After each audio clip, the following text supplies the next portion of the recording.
Bạn đã bao giờ rơi vào tình cảnh này chưa? Vẽ chart rất đẹp, phân tích đa khung thời gian hoàn hảo. Mọi chỉ báo đều hợp lơ báo hiệu một điểm vào lệnh không thể tuyệt vời hơn. Thế là bạn đã tự tin click chuột, nhưng rồi thị trường lại tát cho mình một cú đau điếng. Lệnh chạm stop loss chỉ trong chớp mắt, hoặc tệ hơn là cháy cả tài khoản. Và rất nhiều anh em newbie nhắn cho mình với sự tuyệt vọng rằng liệu em có đang dùng sai indicator không, hay là có phương pháp nào bắt chiến bắt thắng hay không. Nhưng mà sự thật là chiến thắng trong giao dịch không nằm ở đường chỉ báo chằng chịt xanh đỏ trên màn hình của bạn, mà hơn 80% nguyên nhân khiến các bạn liên tục mất tiền trên thị trường không đến từ kỹ thuật mà đến từ do tâm lý giao dịch. Hôm nay chúng ta sẽ bóc trần sự thật tàn khốc về tâm lý giao dịch và 4 sai lầm chí mạng mà những người mới thường mắc phải nhất. Phần này cực kỳ quan trọng và mình dám cả rằng sai lầm thứ 3 mình sắp nói đến thì 99% các bạn đang xem đều mắc phải ngay sáng nay.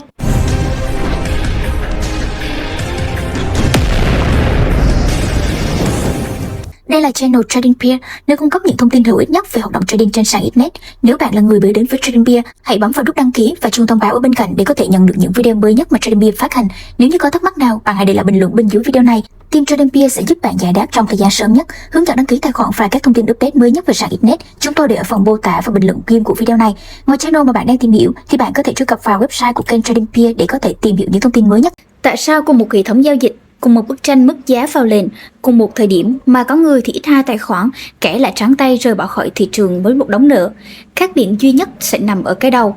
Phân tích kỹ thuật chỉ làm đúng một nhiệm vụ, đó là nó sẽ cho bạn biết tại sao nên vào lệnh và vào lệnh ở đâu, nhưng tâm lý mới là thứ quyết định bạn có tuân thủ kế hoạch đó hay không. Một chiến lược dù có win rate cao đến mấy, nhưng khi rơi vào một trader đang cay cú, sợ hãi hay là quá hưng phấn thì kết quả cuối cùng vẫn là một con số không tròn chỉnh. Và đặc biệt trên nền tảng có tốc độ khớp lệnh siêu nhanh như XNET mà mình đang giao dịch thì chỉ còn một giây mất kiểm soát thôi thì tài khoản của bạn có thể bay màu trước khi mà kịp nhận ra mình đã sai. Link mở tài khoản trên nền tảng này mình có để ngay dưới phần mô tả của video cho bạn nào muốn trải nghiệm tốc độ khớp lệnh nhanh của XNET nhé. Và những cảm xúc nào đang âm thầm giết chết tài khoản của bạn? Hãy đi vào cái bẫy đầu tiên. Sai lầm kinh điển đầu tiên là FOMO, Fear of Missing Out, hay nói một cách dân dã là căn bệnh sợ lỡ mất đi chuyến tàu giàu sang. Hãy thanh thản với mình đi, nhớ lại xem, thấy một cây nến xanh mướt mượt mượt chọc lên trời, giá vàng tăng phiên mã khoảng tầm 10 giá chỉ trong vòng 1 phút. Và trong đầu bạn lúc này sẽ nhảy số loạn xạ và rất là tiếc nuối nếu như mà không vào lệnh lúc này, và luôn nghĩ rằng mua đuổi chắc chắn là ăn, và thế là chúng ta đã tiếp tục bấm lệnh buy. Bạn mua bất chấp việc lúc đó giá đã đi qua xa điểm an toàn của hệ thống. Kết quả thì bạn vừa buy xong thì giá lập tức khựng lại và rút rau tạo thành một cú xả hàng kinh điển.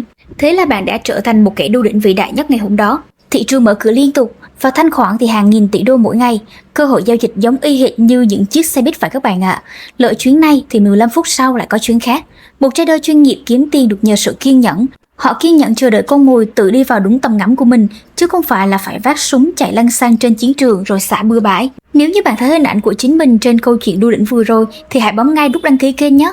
Vì ở channel này thì chúng ta chỉ nói với nhau những sự thật trần trụi về trading để cùng tiến bộ, chứ không vẽ ra những viễn cảnh màu hồng. Tiếp theo, sai lầm thứ hai chính là trả thù thị trường. Cú lừa FOMO có thể làm bạn mẻ một chút vốn, nhưng mà trả thù thị trường mới thật sự là lưỡi hái tử thần thiêu rụi toàn bộ tài khoản của bạn nhanh nhất. Đây là một dạng tâm lý cực kỳ độc hại. Kịch bản sẽ thường diễn ra như thế này: bạn vừa bị quét stop loss và mất khoảng tầm 50 đô, và lúc này thì máu nóng bắt đầu dồn lên, và thế là bạn cay cú, quát tháo, đập bàn và nghĩ rằng bắt buộc phải lấy lại bằng được. Ngay lập tức sau đó thì bạn nhù lệnh ngược lại với khối lượng gấp 2 lần, 3 lần, thậm chí là 10 lần để hòng gỡ gạc lại số tiền vừa mất. Và trong khoảnh khắc đó thì bạn đã quên sạch khái niệm quản lý vốn là gì, và bạn đang giao dịch bằng sự phẫn nộ thuần túy. Nghe mình nói câu này và hãy ghi nhớ thật kỹ, thị trường luôn là một cỗ máy vô tri. Nó không có mắt, không có cảm xúc và không biết bạn là ai, và quan trọng nhất là nó không nợ bạn bất cứ đồng nào cả. Việc bạn tức giận rồi tăng volume vô tội vạ chỉ để gỡ, giống như việc bạn đang ôm một can xăng và nhảy thẳng vào đám cháy. Khi mà bạn try bằng sự cay cú thì lúc đó bạn không còn là một nhà đầu tư nữa, mà bạn chính thức trở thành một con bạc.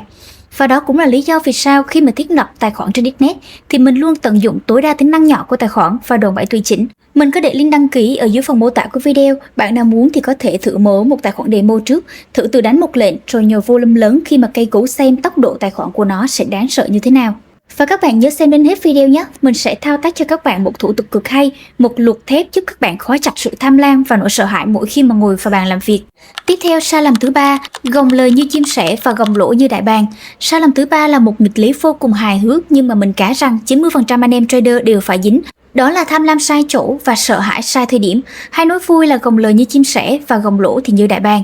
Khi lệnh của bạn vừa chuyển sang màu xanh thì lãi được 5 đô, 10 đô, chỉ lãi khoảng tầm 2 đến 3 giá là lúc này đã bắt đầu hoang mang và lo sợ. Bạn vội vàng bấm chốt lời ngay lập tức bởi vì lẩn quẩn trong đầu là nỗi sợ nhỡ như nó quay lại mất lại thì như thế nào. Và chúng ta hay gọi nó là chốt non. Bạn không dám đợi cho lợi nhuận của mình có một không gian để phát triển. Nhưng mà kỳ lạ thay, khi mà lệnh đi ngược xu hướng, tài khoản âm 50 đô, 100 đô, thì bạn lại bình tĩnh và lạc quan đến lạ thường. Và bạn tự nhủ và nói với bản thân rằng chắc nó sẽ quét sâu rồi quay lại thôi. Gồng nốt đoạn cản này là chắc chắn sẽ bật lên. Và thậm chí có bạn còn thản nhiên tự tay gỡ luôn cả stop loss để bỏ đi giới hạn. Khả năng gồng lỗ của bạn lúc này trở nên vĩ đại như một siêu nhân. Các bạn phải biết rằng nguyên tắc sống còn của dân trading chuyên nghiệp là lợi nhuận để chạy tự do và cắt lỗ thật nhanh. Nhưng newbie thì sao? Thì luôn làm ngược lại hoàn toàn, cắt lời thật nhanh và đợi khoản lỗ tự do xuống vực thẳm. Nếu như bạn không sửa ngay tư duy này thì bạn sẽ mãi mắc kẹt trong vùng luẩn quẩn, thắng 10 lệnh nhỏ lẻ cũng không bù nổi một lệnh gồng lỗ cháy tài khoản. Hãy nhớ nhé, hãy xem đến cuối video để lấy công thức trị dứt điểm ngay căn bệnh này. Sai lầm số 4 là overtrading. Sai lầm cuối cùng này đến từ một tư duy sai lệch từ công việc truyền thống. Nhiều người nghĩ rằng làm công ăn lương 8 tiếng thì phải được trả lương 8 tiếng. Phải trong trading thì mình vào càng nhiều lệnh sẽ kiếm được càng nhiều tiền. Đây là một tư duy sai, hoàn toàn sai. Và đó được gọi chính là overtrading, chứng nghiện giao dịch quá mức. Bạn cầm điện thoại lướt chart 24/24 và soi từ khung H1 đến tận xuống M1. Nhưng mà bạn không biết rằng việc bạn giao dịch liên tục với thị trường với tần suất cao chỉ mang lại lợi ích đúng một người duy nhất, đó là sàn giao dịch. Bởi vì họ thu được một mớ phí repeat và commission khổng lồ từ bạn. Còn bạn thì ngược lại, bạn bị vắt kiệt sức, đầu óc lúc nào cũng căng thẳng, nhãn quan phân tích bị mờ và cuối cùng là dẫn đến những quyết định rác rưởi. Đôi khi trong trading, việc bạn không làm gì cả hoặc là việc bạn chấp nhận đứng ngoài thị trường quan sát, đó mới chính là một quyết định giao dịch tốt nhất. Thị trường vốn dĩ vô tri và thứ đánh bại chúng ta không phải là những cây nến xanh đỏ mà chính là vòng lặp ma quỷ và lòng tham, nỗi sợ bên trong tâm trí. Để thoát khỏi sự chi phối của con thú bản năng này thì bản thân mình phải đưa về trạng thái tĩnh của một nhà giao dịch chuyên nghiệp. Dưới đây là 3 kỷ luật máu bắt buộc bạn phải khắc cốt ghi tâm. Thứ nhất là kiến tạo kịch bản vô cảm.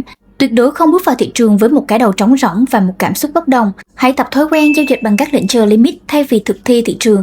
Tại vì sao là như vậy? Bởi vì lệnh market là hệ quả của sự cuống cuồng. Ngược lại, lệnh chờ là một bản hợp đồng bạn ký kết với chính lý trí của mình khi mà tâm trí đang còn tỉnh táo.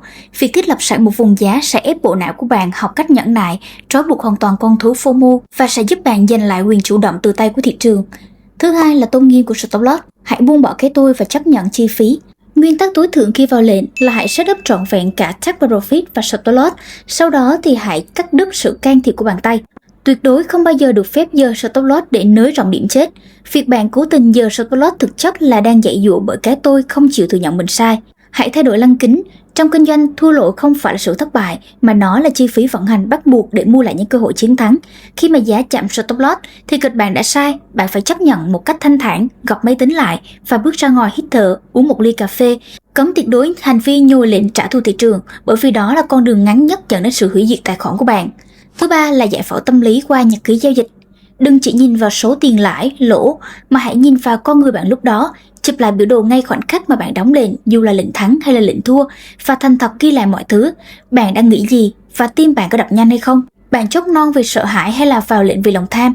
Nhật ký giao dịch không phải là một cuốn sổ kế toán, mà nó là một tấm gương soi chiếu sự tăm tối và những điểm yếu chí mạng trong tâm hồn của bạn.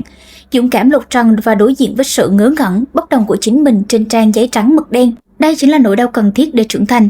Quá trình tự giải phẫu này sẽ mài dũa tư duy của bạn sắc bén và sâu sắc hơn gấp trăm lần so với việc chỉ ngồi dán mắt vào chat một cách vô hồn. Sự khác biệt giữa một con bạc và một nhà giao dịch thực thụ không nằm ở phương pháp mà nằm ở khả năng kiểm soát chính mình giữa dòng bão. Thị trường tài chính không phải là cuộc chiến tay đôi giữa bạn và biểu đồ nến, cũng không phải là giữa bạn và các sàn giao dịch, mà nó thực chất là cuộc đối thoại nội tâm, là cuộc chiến với bản ngã, lòng tham và nỗi sợ của chính chúng ta.